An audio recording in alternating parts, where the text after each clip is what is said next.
আসসালামু আলাইকুম প্রিয় শিক্ষার্থীরা, আশা করি সবাই ভালো আছো। তোমাদেরকে আমার নতুন আরেকটা ভিডিও দেখার জন্য স্বাগতম। আজকে মূলত আমরা এসএসসি ফিজিক্সের চ্যাপ্টার 6 তাপ এবং তাপমাত্রা সবচেয়ে গুরুত্বপূর্ণ টপিকটা নিয়ে আলোচনা করব। তো সেটা মূলত মিশ্রণের তাপমাত্রা আমরা বলি, যে একটা অনেক বেশি গরম কোনো একটা বস্তু অথবা পানি হতে পারে উত্তপ্ত, সাপোজ 50 ডিগ্রি সেলসিয়াস বা 100 ডিগ্রি সেলসিয়াস তাপমাত্রা পানির মধ্যে যদি আমরা একটা বরফ ছেড়ে দিই, অথবা 100 ডিগ্রি সেলসিয়াস তাপমাত্রা পানির মধ্যে যদি আমরা 20 ডিগ্রি সেলসিয়াস তাপমাত্রা পানি মেশাই, তাহলে আসলে চূড়ান্ত তাপমাত্রাটা কেমন হবে। তো এটা নিয়ে আমি তোমাদের আলোচনা করেছিলাম। তো আমরা ম্যাথ সমাধান করব। আমার এখানে 3টা ম্যাথ আমি লিখেছি। তো এই ম্যাথগুলো তোমাদের বইয়ের 180-81 পৃষ্ঠার মধ্যে আছে। 179, 80 এবং 81 পৃষ্ঠার মধ্যে 3টা অঙ্ক আছে। ওকে, এই 3টা অঙ্ক তোমাকে সমাধান করে দিলে তুমি আশা করি বুঝতে পারবে। এখন বিষয়টা আসলে বলি, যেমন শীতকালে আমরা কি করি, আমাদের বালতির মধ্যে আমরা যখন পানি নেই, আমরা বালতির মধ্যে অনেক যখন শীত পড়ে তখন পানি নেই, এবং দেখা যাচ্ছে আমরা এর মধ্যে কিছুটা গরম পানি ঢেলে দিই। ওকে, তো সেই গরম পানি আর এই শীতল পানি মিশ্রিত হয়ে একটা নর্মাল টেম্পারেচারে গিয়ে পৌঁছায়, দেখা যায় কুসুম কুসুম গরম হয়ে যায়। ওই সময় আমরা পানিটা ব্যবহার করে গোসল করি, তাই না? তো আসলে তারা সমস্ত পানি একটা নির্দিষ্ট তাপমাত্রায় যে পৌঁছায়, ওই তাপমাত্রাটা বা ওই চূড়ান্ত তাপমাত্রাটা আসলে কত সেটা আমরা বের করব। ওকে, সো ব্যাপারটা হচ্ছে এমন, সাপোজ একটা গ্রাফ যদি আমরা আঁকি, গ্রাফ আঁকলে এই অঙ্কগুলো তোমার জন্য বুঝতে অনেক সহজ হবে।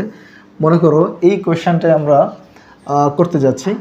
এখানে বলা হচ্ছে 75 ডিগ্রি সেলসিয়াস তাপমাত্রার 2 লিটার পানিতে 20 ডিগ্রি সেলসিয়াস তাপমাত্রার 1 লিটার পানি যোগ করা হলো। ওকে, এটা হচ্ছে 0 ডিগ্রি সেলসিয়াস, তো এটা হচ্ছে 20 ডিগ্রি সেলসিয়াস, আর এটা হচ্ছে 75 ডিগ্রি সেলসিয়াস। ওকে, তাহলে বলা হচ্ছে 75 ডিগ্রি সেলসিয়াস তাপমাত্রার পানির মধ্যে 20 ডিগ্রি সেলসিয়াস তাপমাত্রার পানি মেশানো হয়েছে, তাই না? তাহলে মিস্টার ক্যালোরি আমাদেরকে একটা নীতি দিয়েছেন। তিনি বলেছেন যে গৃহীত তাপ সমান সমান বর্জিত তাপ, অর্থাৎ এই 75 ডিগ্রি সেলসিয়াস তাপমাত্রার পানি যেহেতু অনেক বেশি উত্তপ্ত, সেই তাপ ছাড়বে, এবং 20 ডিগ্রি সেলসিয়াস তাপমাত্রার পানি যেটা, সে তাপ গ্রহণ করবে। ওকে, তাহলে ও যেই পরিমাণ তাপ ছাড়বে ও সেই পরিমাণ তাপ গ্রহণ করবে। এটাই ক্যালোরিমিতি বা ক্যালোরিমিতির মূলনীতি, গৃহীত তাপ সমান সমান বর্জিত তাপ। ওকে, তাহলে মনে করি এই 20 ডিগ্রি সেলসিয়াস তাপমাত্রার যে পানিটা, ও তাপ গ্রহণ করে এই জায়গায় গিয়ে পৌঁছাবে। ওকে, আর ধরলাম 75 ডিগ্রি সেলসিয়াস তাপমাত্রার এই পানিটা ও তাপ ত্যাগ করে বা তাপ বর্জন করে এই জায়গায় গিয়ে পৌঁছাবে। ওকে, তাহলে গ্রাফ আঁকলে আসলে একটু সহজ হয় বুঝতে, যে 20 ডিগ্রি সেলসিয়াস তাপমাত্রার পানি টেম্পারেচার ডিগ্রি সেলসিয়াস তাপমাত্রায় গিয়ে পৌঁছালো, আর 75 ডিগ্রি সেলসিয়াস তাপমাত্রার যে পানি, সে তাপমাত্রা ছেড়ে দিয়ে বা তাপ ছেড়ে দিয়ে টিতে এসে পৌঁছালো। তাহলে অবশ্যই তাদের দুইটার মাঝামাঝি কোনো একটা তাপমাত্রাই হবে মিশ্রণের চূড়ান্ত তাপমাত্রা। তাহলে আমরা যদি এখন করতে যাই ম্যাথটা, দেখো এখানে বলা হচ্ছে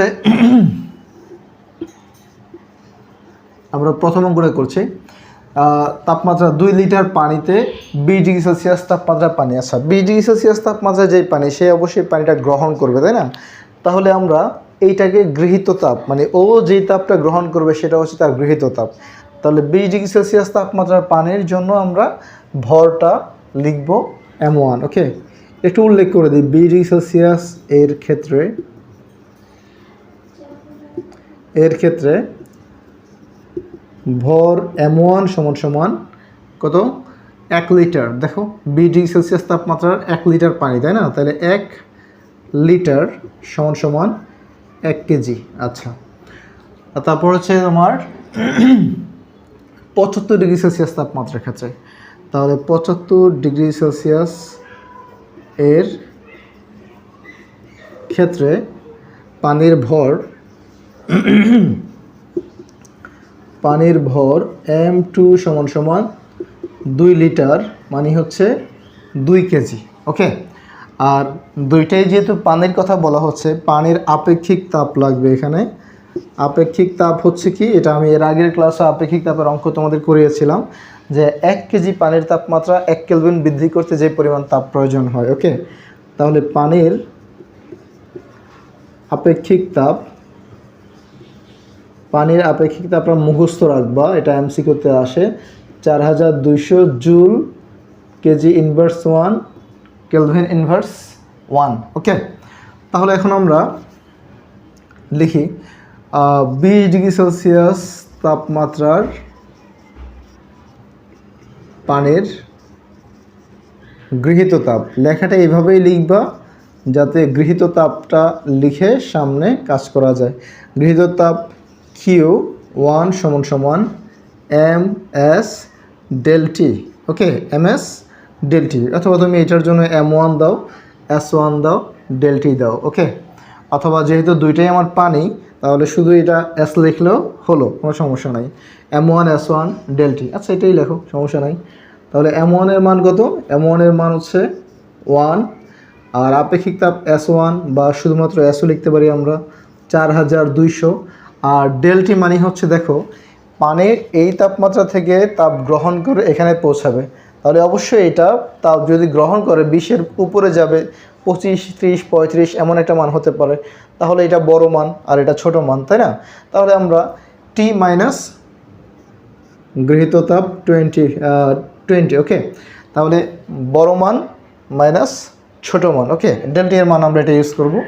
তাহলে এখানে আমরা যদি কাজ করি আমার কত আছে দেখো, এই 1 দিয়ে গুণ করলে তো আর পরিবর্তন হবে না, তাই না? তাহলে 4200, এরপর হচ্ছে T মাইনাস 20, এখানে আর কোনো কাজ না করি।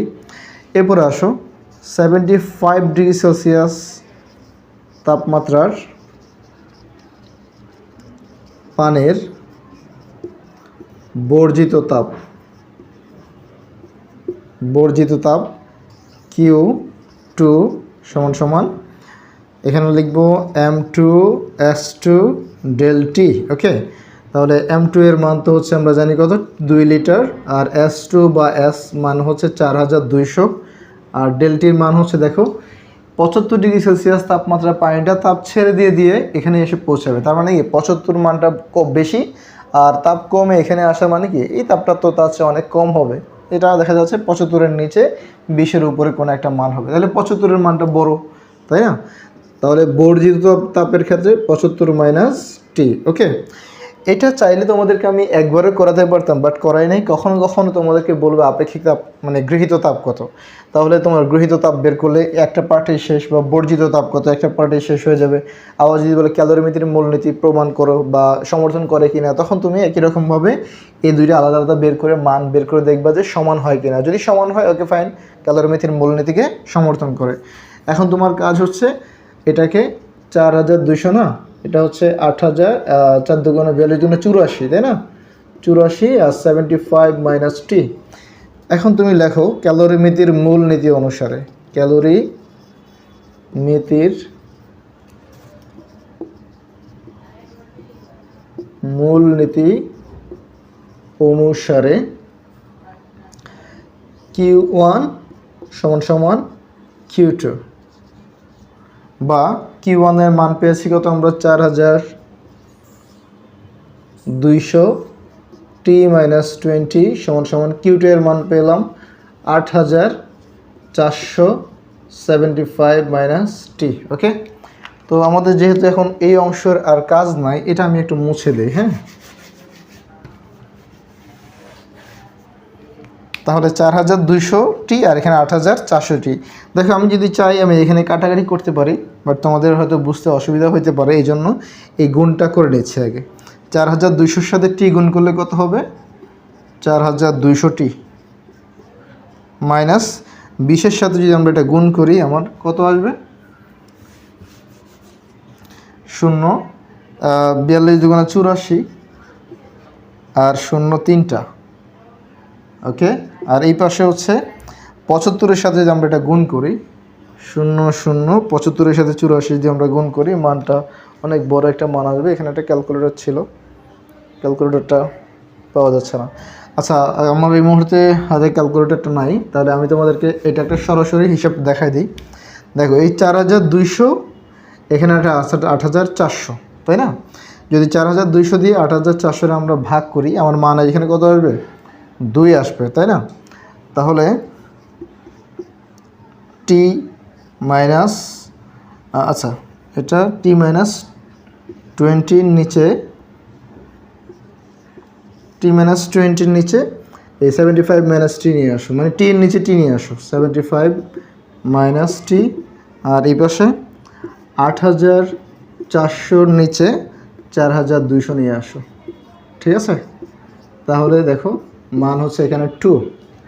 তাহলে আমরা মান পাচ্ছি t-20 divided by 75 minus T equal to, কোনাকুনি যদি আমরা গুণ করি, এটা তো উপরের মান তাই না, এটা নিচে মনে 1 আছে, এটার সাথে এটা গুণ হবে, তাহলে 150 মাইনাস 2t, 150 মাইনাস 2t, আর এখানে হবে কি, এটা নিচে তো যেহেতু 1 আছে, সো 1 দিয়ে গুণ করে কোনো চেঞ্জ আসবে না, t-20।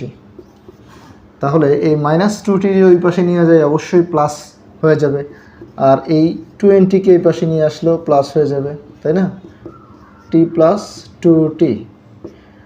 এখন তোমরা মানটা দেখো, এখানে হবে 170 আর এখানে হবে 3t, তাই না, তাহলে 170 সমান 3t, বা 170কে যদি আমরা 3 দিয়ে ভাগ করি আমার মানটা কত আসবে, মান আসবে, সুতরাং